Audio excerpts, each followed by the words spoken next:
वो बेच रहे हैं देश को, मैं चैन से कैसे सो जाऊं। अरे कसम मुझे इस मिट्टी की, मैं देश नहीं बिकने दूंगा। दोस्तों, ये एक भारत के नेता थे जो प्रधानमंत्री बनने से पहले दहाड़ते थे, मैं देश नहीं बिकने दूंगा। और प्रधानमंत्री बनने के बाद इस देश को टुकड़े कर करके, एक एक संस्था को करके बेचने का काम कर रहे हैं। इसे कहते हैं गुलामी। गुलामी दो प्रकार की होती है, एक शारीरिक गुलामी, एक मानसिक गुलामी। दोस्तों, संसार में दो प्रकार के लोग हैं, गरीब हैं, अमीर हैं, पढ़े लिखे हैं, अनपढ़ हैं, आस्तिक हैं, नास्तिक हैं, कमज़ोर हैं, बलवान हैं। लेकिन ये सब छोड़ दो, ये बहुत छोटा आकलन है। इन सब का जब समावेश किया जाए, केवल दो ही कैटेगरी हैं, मालिक और गुलामी। देखिए, इस देश में एक मालिक होता है, बाकी जनता गुलामी का जीवन जीती है। इंसान के लिए मोहब्बत की जंजीरें तोड़ना तो बहुत आसान है। क्यों? क्योंकि जो मोहब्बत है वो दिल से जुड़ी होती है। किसी का भी दिल तोड़ दो, बहुत आसान है, कोई फर्क नहीं पड़ता।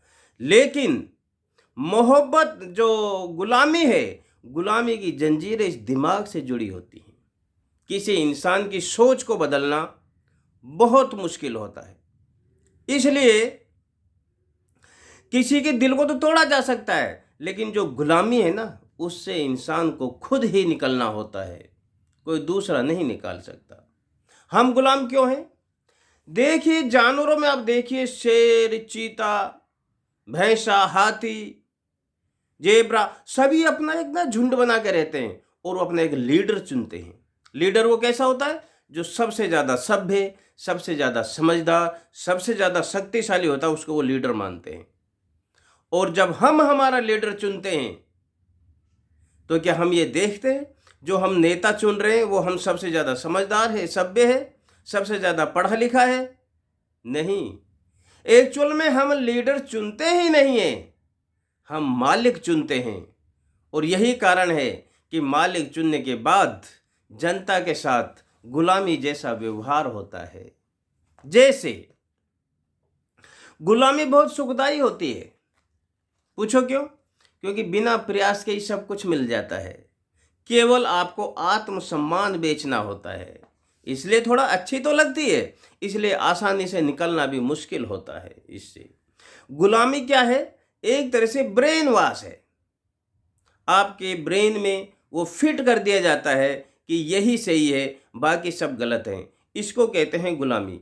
जैसे यहाँ पर पहले राजाओं ने राज किया, वो मालिक थे, जनता गुलाम थी। फिर अंग्रेज आ गए, वो भी हमारे मालिक बन के बैठ गए और जनता ने गुलामी जैसा जीवन जिया। और अब हम जो लीडर चुन रहे हैं वो भी मालिक जैसा ही चुन रहे हैं। अभी भी हमें वही आदत है, हम गुलाम बनकर रहना चाहते हैं। इसलिए मैंने बोला था, गुलामी दिमाग से जुड़ी होती है और इसे दिमाग से निकालना बहुत मुश्किल होता है। इंसान को खुद ही निकलना होता है, अपने विवेक से सोचकर। देखिए, भारत एक ऐसा देश है जहाँ पर 5 किलो अनाज फ्री दिया जाता है, राशन 5 किलो फ्री दिया जाता है, किंतु उसको पकाने के लिए 1200 रुपये का सिलेंडर गैस खरीदना होता है। जिस देश में आम आदमी की तनख्वाह 8,000 पर मंथ होती है, उसको 1200 रुपये का गैस सिलेंडर खरीदना होता है। इसे कहते हैं गुलामी। दोस्तों, चलन में रहते हुए भी यदि 2000 के नोट समाज से गायब हो जाएं, इसे कहते हैं गुलामी। 1000 का नोट बंद करके 2000 चलाना और कोई कुछ नहीं बोल रहा है और वो भी फिर गायब हो जाना, इसको गुलामी कहते हैं। यानी मालिक जो करेगा वही होगा, आप कुछ नहीं बोल सकते। साफ जाहिर है, जो नोटबंदी हुई थी वो एक संगठित, सुनियोजित लूट मचाई गई थी, जो कि अब आप सामने देख रहे हैं। दुनिया का सबसे बड़ा स्टेडियम है भारत देश, जिसमें 140 करोड़ लोग तमाशा देख रहे हैं, तमाशाई हैं। और एक जादूगर है, वो बाजीगर 9 साल से तमाशा दिखा रहा है और 140 करोड़ लोग तमाशा देख रहे हैं। इसी को कहते हैं गुलामी। कब अब से विवेक से सोचोगे?